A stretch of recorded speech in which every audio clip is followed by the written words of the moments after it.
আসসালামু আলাইকুম প্রিয় দর্শক। ডক্টর দীপু মনি আওয়ামী লীগ সরকারের পররাষ্ট্রমন্ত্রী থেকে শুরু করে শিক্ষামন্ত্রী এবং সমাজ কল্যাণ মন্ত্রী ছিলেন।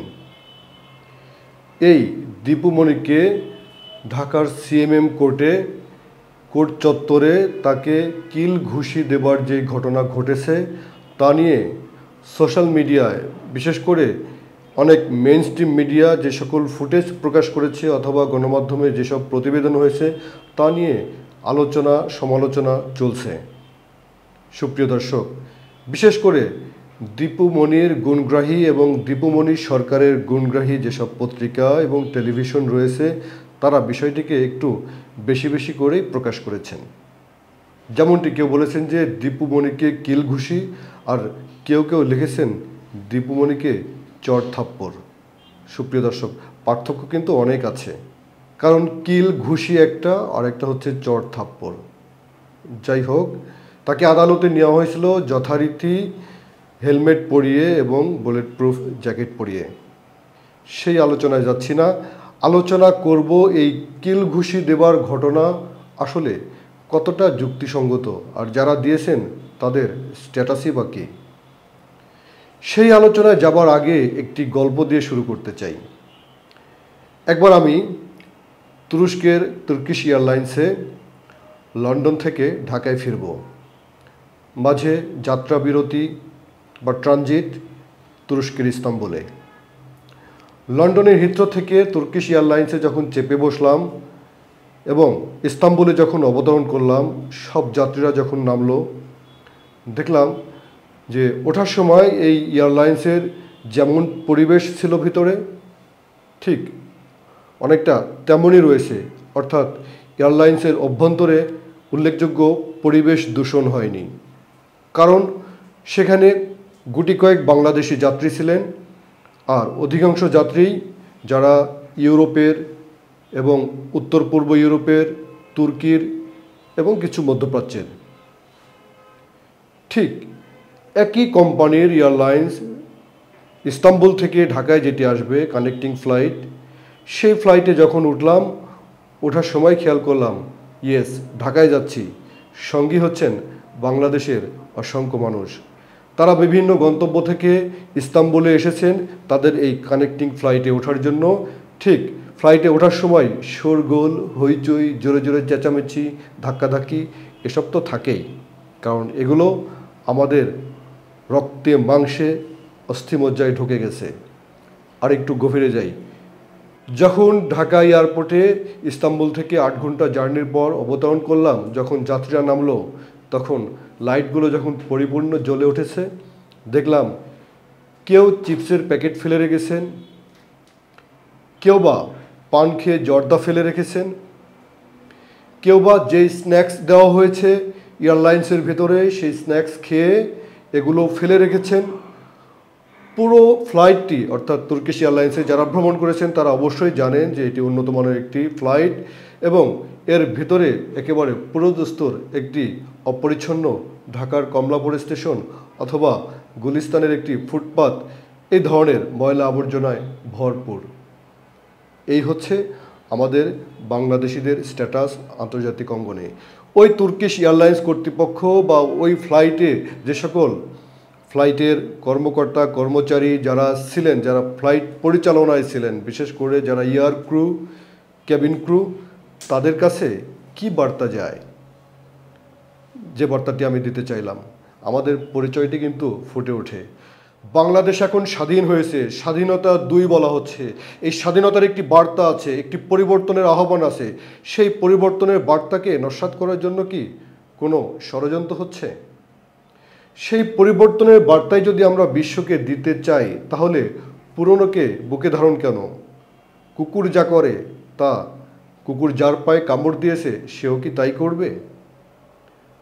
আদালত প্রাঙ্গণে দীপু মনিকে কিল ঘুষি দেবার যে ঘটনা ঘটেছে, এটি আইনের দৃষ্টিতে অবশ্যই নিন্দনীয়। এটি সুশাসনের পরিপন্থী। আপনারা অনেকেই জানেন, আসিফ নজরুল, উনি মাননীয় আইন উপদেষ্টা, দায়িত্ব নেবার পরেই আদালত থেকে যে লোহার খাঁচা সেটি অপসারণ করার নির্দেশ দিয়েছিলেন এবং একদিনের মধ্যেই সেই নির্দেশ অক্ষরে অক্ষরে পালন করা হয়েছে। আজকে আদালত প্রাঙ্গণে যেই দলকানা লোকগুলো থাকে, অর্থাৎ আওয়ামী লীগ এবং বিএনপির বিশেষত যারা নিয়মিত হট্টগোল করার জন্য উপস্থিত থাকে, এর মধ্যে অনেক আইনজীবী আছেন যাদেরকে ব্যঙ্গ করে বটতলার আইনজীবী বলা হয়। এই ধরনের মিটিং, মিছিল, হামলা, জুতা নিক্ষেপ, ডিম নিক্ষেপ, কিল ঘুষি এগুলো যে করেন, এটি করা কি আদৌ আইনসঙ্গত? গণহত্যা যেমন অপরাধ, গণধর্ষণ, ধর্ষণ তো অপরাধী, গণধর্ষণ আরও ভয়ঙ্কর অপরাধ। আর গণপিটুনি, বাংলাদেশে কবছর আগেও গণপিটুনিতে নিহত এই মর্মে মামলা লেখা হতো, কিন্তু গণপিটুনি কেন হবে? গণপিটুনি শব্দ কি এর কোনো বৈধতা আছে? গণপিটুনির কোনো আইন আছে? নো, এ নিয়ে অনেক লেখালেখি হয়েছে। তাই গণপিটুনি, গণ ইচ্ছার বহিঃপ্রকাশ সব ক্ষেত্রে করা উচিত নয়। এগুলো করলে যেটি হবে সেটি হচ্ছে যে স্বাধীনতার যেই পরিবর্তনের অঙ্গীকার সেটি নস্যাৎ হয়ে যাবে। সুপ্রিয় দর্শক, আদালত প্রাঙ্গণে বিশেষ করে যারা আইনজীবী তাদের কাছ থেকে এটি কোনোভাবেই গ্রহণযোগ্য নয়, কাম্য নয়। অনেকেই বাড়িয়ে ফুলিয়ে ফাঁপিয়ে লিখেছেন যে দীপুমণির কান্না আদালতে। কানতেই পারেন, তিনি এতদিন বীর দর্পে শাসন করেছেন। যাদের সঙ্গী হয়ে, যাদের দোসর হয়ে এটি করেছেন, তাদের অনেকেই তাকে ছেড়ে ত্যাগ করে চলে গিয়েছেন, একটু বলেও যাননি। আর এখন এইভাবে বন্দী হয়ে তার ভিতরে একজন মানুষ তো অনুশোচনা তৈরি হতে পারে, অথবা একটি কিল ঘুষে খেয়ে সেই মানসিক যন্ত্রণা থেকে, সাইকোলজিক্যাল ট্রমা থেকে, অনেক কিছু থেকেই কান্না আসতেই পারে, সেটি ব্যাপার না। যে কথাটি বলতে চাই, আপনার মনে অনেক ঘৃণা থাকতে পারে, অনেক রাগ থাকতে পারে, অনেক ক্ষোভ থাকতে পারে, থাকাটি স্বাভাবিক। কারণ এই বিপ্লব হয়েছে একটি ক্ষোভের মধ্য দিয়ে। একটি দেশে বিপ্লব তখন হয় যখন স্বৈরাচার তার স্বৈরাচারী কর্মকাণ্ড পরিচালনা করতে করতে পুরো দেশের অধিকাংশ নাগরিকের মৌলিক মানবাধিকার, মৌলিক মানবিক মর্যাদা এগুলোকে বন্দি করে মানুষকে পণবন্দি করে ফেলে। স্বৈরাচারের বড় হাতিয়ার হলো সব দেশেই, স্বৈরাচার যেখানেই আছে, স্বৈরাচারের বড় হাতিয়ার হলো দেশটির অধিকাংশ মানুষকে তারা পণবন্দি করে ফেলে, জিম্মি করে ফেলে, তাদের মানবিক মর্যাদাকে ভুলণ্ঠিত করে, কথাবার্তা বলার স্বাধীনতাকে নষ্ট করে দেয়। গুটি কয়েক কিছু মানুষ তাদেরকে তারা অন্ধের মতো মুগ্ধ করে রাখে এই বলে যে উন্নয়ন হচ্ছে, উন্নয়নের বার্তা দেয় এবং সেগুলোকে প্রচার করে। এভাবে সেই ছদ্মবরণে মৌলিক মানবাধিকারের কথাগুলো তারা ভুলিয়ে দেয়, মৌলিক মানবাধিকার লুণ্ঠন করে। আর সেই স্বৈরাচারের বিরুদ্ধে যেই বিপ্লব হয়, সেই বিপ্লব হচ্ছে মনের যে পুঞ্জীভূত ক্ষোভ, সেই ক্ষোভকে প্রকাশ করার ভিতর দিয়ে। সুপ্রিয় দর্শক, দীপুমণি যখন পররাষ্ট্রমন্ত্রী হয়েছিলেন, অনেকেই বলে থাকেন যে তিনি ভারতের যেই পরাধীনতার শিকলে বাংলাদেশকে বন্দী হতে হয়েছিল, সেই কাজটি তিনি খুব সুনিপুণ হস্তে করেছিলেন। অনেকেই বলে থাকেন যে তিনি ভারতের অ্যাসাইনমেন্টেই এখানে মন্ত্রী হয়েছিলেন, কারণ তিনি অনেক নবীন ছিলেন।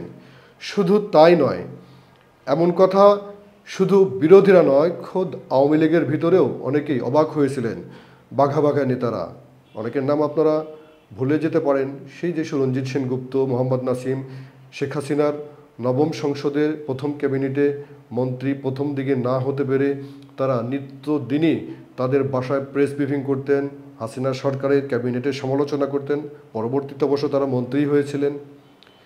সেই ব্যক্তিরা শুরুর দিকে যে ধরনের অনিয়ারে অথবা অফ দ্য রেকর্ড যেসব ক্ষোভ প্রকাশ করতেন, তার মধ্যে অন্যতম ছিল অনেক ক্যাবিনেট মেম্বারদেরকে নিয়ে, যেমন দীপুমণি।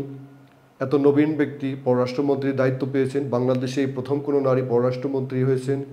যাই হোক, বাংলাদেশকে পরাধীনতার শিকলে বন্দি করার পরে এরপরে তিনি পররাষ্ট্র মন্ত্রণালয় বিষয়ক সংসদীয় কমিটির, অর্থাৎ সংসদীয় স্থায়ী কমিটির সভাপতি ছিলেন 10ম সংসদে। আর 11তম সংসদের এসে তিনি শিক্ষামন্ত্রীর দায়িত্ব পেয়েছিলেন। এরপরে আবার বর্তমান ক্যাবিনেটে এসে, অর্থাৎ যে ক্যাবিনেটে থাকা অবস্থায় শেখ হাসিনা সরকারের পতন হয়েছে, সেই ক্যাবিনেটে সমাজ কল্যাণ মন্ত্রী হয়েছিলেন। এই দীপুমণির প্রতি মানুষের অসংখ্য ক্ষোভ রয়েছে দুটি কারণে। একটি হচ্ছে যে দেশের পররাষ্ট্রনীতি খুবই গুরুত্বপূর্ণ ব্যাপার, আর একটি হচ্ছে যে শিক্ষানীতি। এই দেশের শিক্ষানীতি এদেশের মানুষকে, এদেশের একটি প্রজন্মকে ধ্বংস করে দিয়েছে, সেটি নির্বিশেষে শিক্ষক, অভিভাবক সবাই স্বীকার করে। এমনকি বাংলাদেশ আওয়ামী লীগের নেতাকর্মী থেকে শুরু করে অনেক সুধীজন যারা রয়েছেন তারাও কিন্তু একথা অফ দ্য রেকর্ডে স্বীকার করেন।